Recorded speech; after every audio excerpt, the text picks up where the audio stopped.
18-19 साल पहले की बात है। रमजान के महीने में मदरसे में जाना हुआ, तो मदरसे में मैं एक कमरे के अंदर पहुंचा तो मैंने उस कमरे में एक आदमी को देखा, वो एक तरफ बैठा हुआ कुछ बीड़ी सिगरेट पी रहा,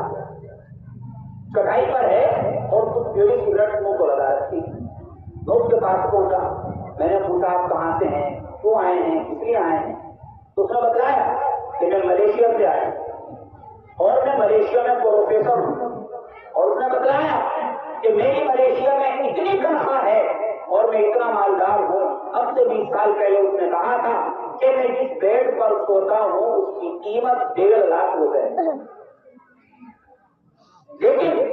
उसी के साथ साथ उसने ये भी कहा कि मैं जो सुकून इस चटाई पर महसूस कर रहा हूँ मदरसे की, मुझे वो सुकून अपने 1.5 लाख के बेड पर। उसके बाद अगले दिन वो बाजार गया और बाजार जाने के बाद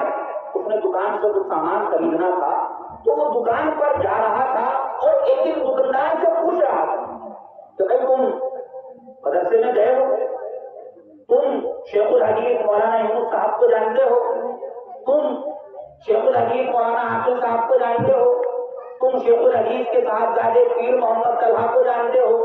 तुम फलाने आलिम को जानते हो, तुम फलाने बुजुर्ग को जानते हो, मुफ्ती मुजफ्फर साहब को जानते हो, मौलाना असर हुसैन साहब को जानते हो, जितने बुजुर्गाने दीन थे वो सबके नाम ले रहा। अगर कोई ये कह देता कि हाँ मैं जो है इन सबको जानता हूँ, इनकी मजलिसों में जाता हूँ, इनकी सोहबतों में बैठता हूँ, तो वो कहता कि तुम दुनिया के सबसे खुश नसीब आदमी हो, ये दौलत हमें मलेशिया के अंदर है। और अगर उससे कोई यूँ कहता कि मैं तो कभी मदरसे गया ही नहीं,